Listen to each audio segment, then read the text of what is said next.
Hello বন্ধুরা, প্রিয়া ইপসা কিচেনে তোমাদের সবাইকে স্বাগত। আজকে তোমাদের সাথে শেয়ার করলাম ফুলকপির মাঞ্চুরিয়ান। এই ফুলকপির মাঞ্চুরিয়ান রুটি, পরোটা, ফ্রাইড রাইস, এমনকি চাউমিনের সাথে খেতে ভীষণ ভালো লাগে। ফুলকপির মাঞ্চুরিয়ান স্টার্টার হিসেবে খেতেও দারুণ লাগে। আমার এই ফুলকপির মাঞ্চুরিয়ান রেসিপিটা ভালো লাগলে প্লিজ আমার চ্যানেলটিকে লাইক ও সাবস্ক্রাইব করে দিও। তবে দেখে নাও আমি এটা কেমনভাবে তৈরি করি।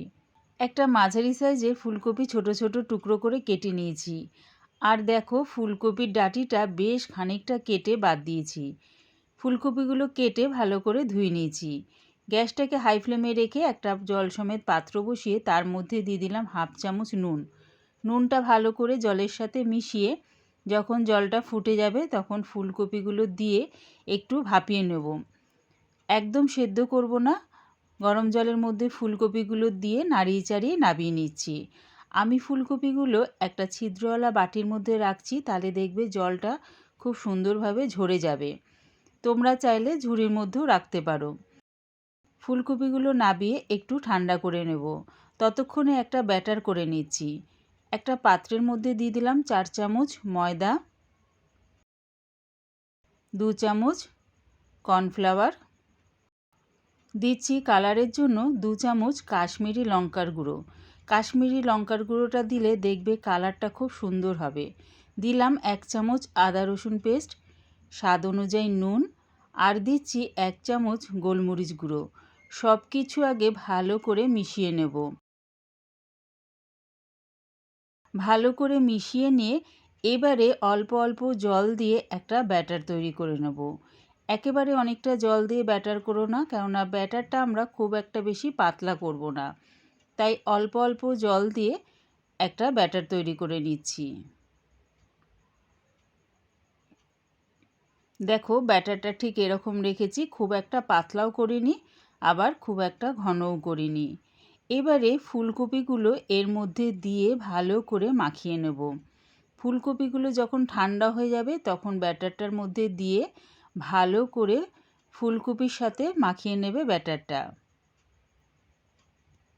ব্যাটারটা ঠিক এরকম ঘন করলে দেখবে ফুলকপির গায়ে খুব সুন্দরভাবে লেগে থাকবে। গ্যাসটাকে হাই ফ্লেমে রেখে একটা কড়া বসিয়ে দিয়েছি, দিয়ে দিলাম তার মধ্যে বেশ খানিকটা রিফাইন তেল। তেলটা ভালো মতন গরম হয়ে গেলে এবারে গ্যাসটাকে মিডিয়াম টু লোতে করে একটা একটা ফুলকপি তেলের মধ্যে দিয়ে দিলাম। যতটা ধরবে কড়ার মধ্যে ঠিক ততগুলো ফুলকপি আমি দিয়ে দিচ্ছি। একবারে সব কটা ফুলকপি দিয়ে ভেজো না, তাহলে দেখবে খুব একটা ভালো হবে না, গায়ে গায়ে লেগে থাকবে। তাই যতগুলো ধরেছে ততগুলো দিয়ে নাড়িয়ে চাড়িয়ে একদম লাল লাল করে ভেজে নামিয়ে নিচ্ছি।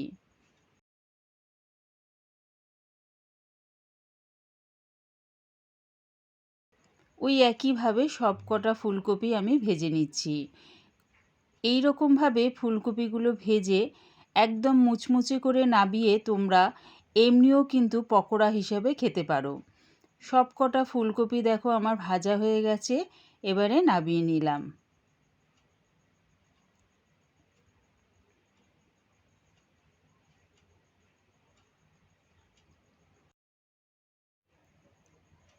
ওই ফুলকপি ভাজা তেলের মধ্যে দিয়ে দিলাম আদা রসুন কুচি, আর দিচ্ছি 4টে কাঁচা লঙ্কা কুচি। ঝালটা সম্পূর্ণ নিজেদের স্বাদ অনুযায়ী ব্যবহার করো। সব কিছু একটু ভাজা ভাজা করে নেব, একদম লাল লাল করে ভাজবো না, হালকা একটু ভেজে নিয়ে এর মধ্যে দিয়ে দিলাম 2 চামচ চিলি সস, 5 চামচ টমেটো সস, আর দিচ্ছি 1 চামচ ডার্ক সোয়া সস। সব কিছু ভালো করে মিশিয়ে নিয়ে একটু কষিয়ে নেব। এই সময় কিন্তু গ্যাসটাকে মিডিয়াম টু লোতেই রেখেছি। এবারে দিয়ে দিলাম স্বাদ অনুযায়ী নুন। নুনটা কিন্তু বুঝেই ব্যবহার করো, সসের মধ্যেও কিন্তু নুন থাকে। নুনটা দিয়ে আবার একটু নাড়িচাড়িয়ে নিলাম। একটা বাটির মধ্যে 2 চামচ কর্নফ্লাওয়ার নিয়ে তার মধ্যে সামান্য একটু জল দিয়ে গুলে নিলাম। এদিকে দেখো গ্রেভিটা কিন্তু খুব সুন্দরভাবে রেডি হয়ে গেছে। কর্নফ্লাওয়ার গোলা জলটা গ্রেভির মধ্যে দিয়ে একটু নাড়িয়ে চাড়িয়ে নিলাম। গ্রেভিটা ফুটে গেলে গ্যাসটাকে অফ করে দিয়ে ফুলকপিগুলো দিয়ে দিলাম। এবারে দিচ্ছি ধনেপাতা কুচি আর দিলাম পেঁয়াজ পাতা কুচি। সব কিছু এবারে ভালো করে মিশিয়ে নেব। গ্রেভিটা যখন রেডি হয়ে যাবে তারপর যদি ফুলকপিগুলো দেওয়া হয়, দেখবে ফুলকপির যে একটা মুচমুচে ভাব রয়েছে সেটা ঠিকঠাক থাকবে। রেডি হয়ে গেছে আমার দারুণ স্বাদের ফুলকপি মাঞ্চুরিয়ান।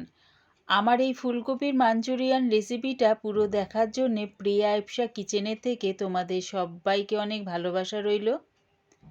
আমার এই রেসিপিটা ভালো লাগলে প্লিজ আমার চ্যানেলটিকে সাবস্ক্রাইব করে দিও।